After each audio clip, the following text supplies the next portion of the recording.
Wrong thinking, owner's money is free. Correct thinking, the most expensive source of money is owner's money. You must recall this discussion from the good finance management session that we had. Despite B having borrowed 95% of the money at a rate of interest of 15%, they are earning 10 times more than A. Can you imagine, had B borrowed this money at lower than 15, maybe 10 or even lower, they would now be earning not 10 times more than A, but probably 15 times more than A.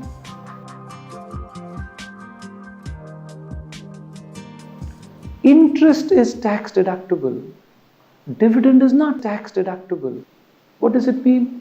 I am already on record having said that even a 15% interest is cheap. Now I'm saying it's not cheap, it's cheaper. Because this interest is actually not costing them 15. For every 15 that they pay as interest, they are actually paying 60% of 15 out of pocket, that's 9%. The government is contributing the remaining 6%.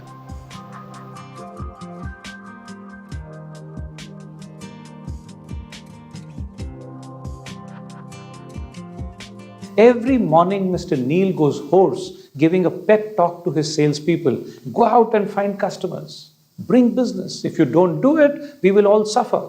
The organization will close down and you people will lose the jobs. His people go all out looking for customers.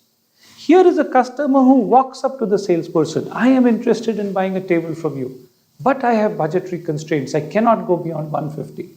What is a typical reaction of the salesperson who often proudly goes around saying, I am a non-finance person? His reaction is going to be, Mr. Customer, how can I afford to give you at 150? We are on the verge of closing down when I'm selling a product at 250.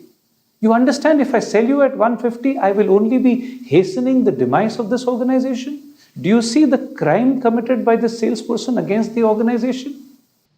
Had he accepted this order at 150, where the organization was losing 25 million, they'd now be losing 24.5 million. Maybe you are not being able to find customers because you're insisting on a price of 250. Maybe if you start accepting orders at 150, you'd probably be able to find more customers. You may turn around and say, but if you accept everybody at 150, the break-even point of this organization is no longer going to be 67. It might become 110. But folks, did you explore? Perhaps it is easier to find customers for 110 tables at the new selling price of 150 than it is to find customers for 67 tables at the old selling price of 250. That's also part of your strategizing.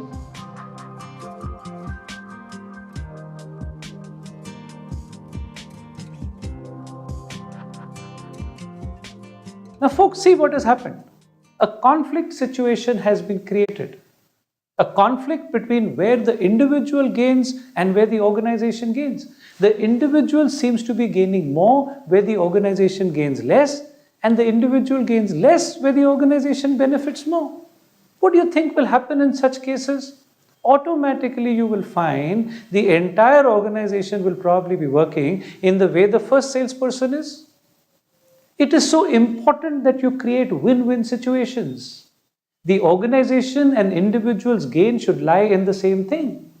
And a simple solution here would have been if this organization had said, we will not reward salespeople on the basis of turnover, but on the basis of contribution. And for this, they should have to apply marginal costing principles. So many decisions which you are anyhow taking on a day-to-day basis can become more profitable for the organization if you start applying marginal costing principles.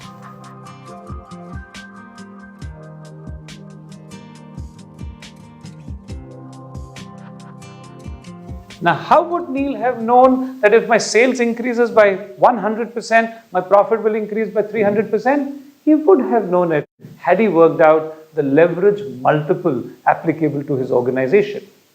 If the multiple applicable to his organization was 3, then he would have known an X% increase in top line will result in a 3X% increase in the bottom line.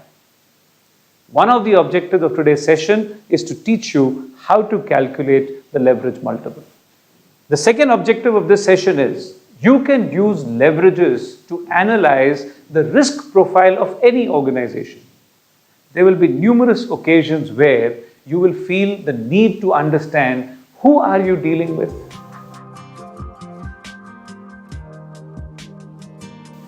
What does a letter H under a column operating leverages tell you? This organization has high operating leverages. What are they caused by? They are caused by the presence of operating fixed costs. That means this organization must be having high operating fixed costs. Are fixed costs in your control or are they beyond your control? Operating fixed costs are by and large beyond your control. Does it also now give you an idea about the nature of industry in which this organization functions? It seems to be functioning within an industry where those fixed costs which they are forced to bear are more. Does it also give you an idea about the break-even point? Folks, if the fixed costs are more, the break-even point will also be relatively late. This organization must be breaking even on a utilization of installed capacity of 50 to 55%. But once they break even, the benefit of leverage will accrue to them, which means a slight increase in turnover will take the profit moving up faster. And now you look at the next column, financial leverage. What do you see over there? Another H. What does this mean? Leverage analysis is a very powerful tool. It will help you predict profits by looking at turnovers without waiting for accountants to tell you. It will help you take decisions whether to borrow or not to borrow. It will help you profile organizations on a risk scale so that you can take financially intelligent decisions.